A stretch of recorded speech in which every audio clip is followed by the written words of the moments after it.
In this world,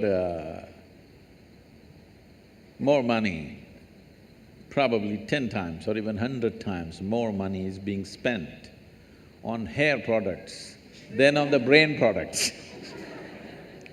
So it looks like a whole lot of people don't care what is inside, they only care what is outside.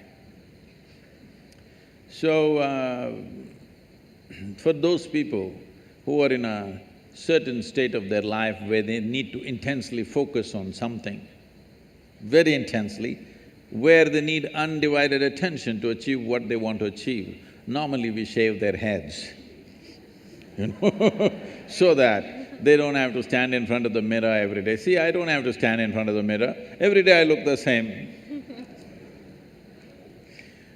So I don't have to check how am I looking today.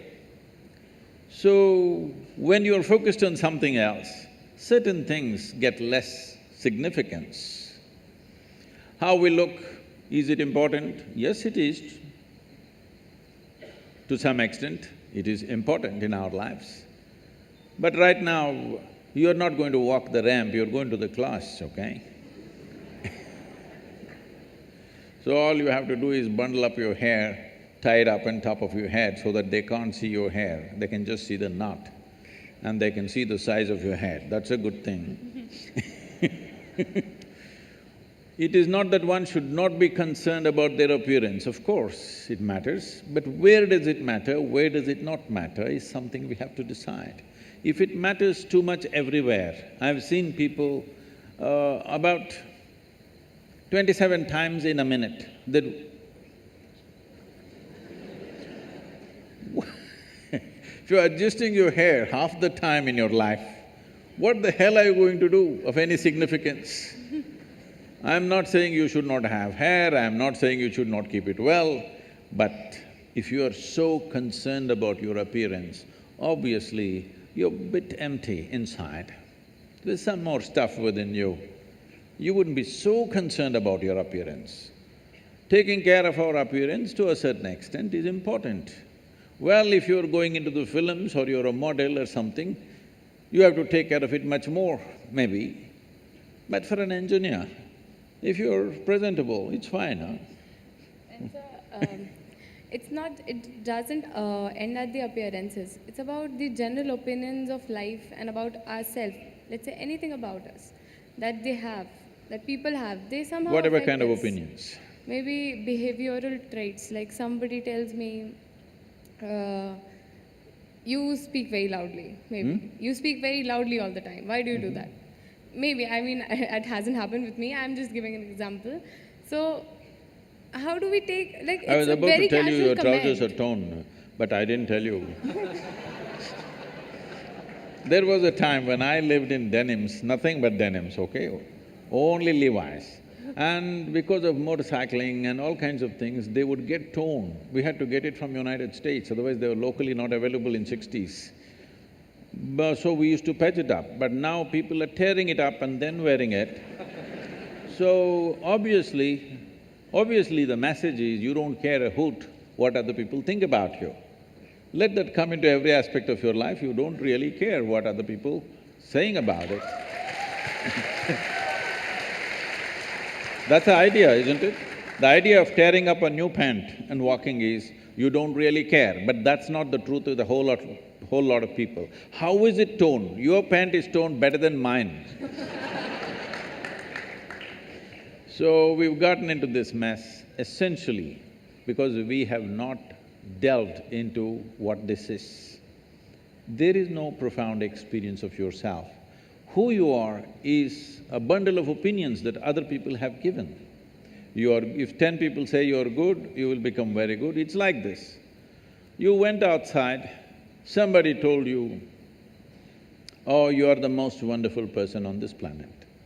Then you are floating on cloud number what? 9. Only 9, huh?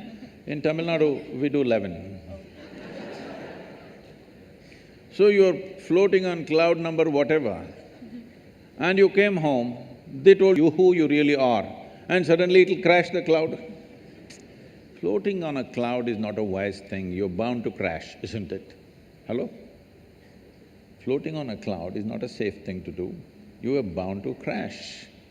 So, whatever this floating on cloud number, whatever, is not a good thing because somebody blows you up. I must tell you this. If you have to settle this within yourself, one important thing is, this happened to me in a certain way. My daughter started traveling with me when she was 3.5 months old alone. So I'm driving my little Maruti all over the country. This is the time when I'm building Asia Foundation. And my right leg is always heavy. So I keep one hand on this little baby and drive full on the highways going from town to town, various programs and stuff. So she grew up in many people's homes. Every week she's a new home. I made one rule to all of them, never teach the girl anything. You're not going to teach her ABC, you're not going to teach her 1, 2, 3, you're not going to teach her Mary had a little lamb, because I don't care whether Mary had a lamb or not. Nobody teach her anything. So, because nobody is teaching her anything, she's all eyes and ears. By the time she's 18 months, she's speaking 3 languages very fluently. Nobody taught her anything. I said, no rhymes, no 1, 2, 3, no ABC, nothing. She grew up like this and I wouldn't have sent her to school, but my schedules were crazy, plus no company of that age group around, she's the only girl. So I put her into school. When she was around 12, one day she came home little disturbed because of what happened at the school. And she said, you're teaching so many things to everybody, you're not teaching me anything. I said, well, I am not known to do these things unsolicited. Now that you've come, we could try something. I said, see, this is all you need to know. You never look down on anybody, nor do you ever look up at anybody. Then she looked at me like this, what about you, kind of thing. I said, see, if you look up to me, you will miss me completely. If you look up to me, what will you do? You'll take my picture and nail it into the wall. You will miss who I am. The value of who I am will be completely missed if you look up to me. You have to just look at me for what I am, for everything that I do, not look up to me. If you look up to me, you know, nailing is all that'll happen. So this is a simple thing, never look down on anybody, never look up to anybody. As simple as it sounds, this means you have no judgment in your head as to what is good, what is bad, what is high, what is low, what is virtue, what is sin. You're willing to look at life just for what it is.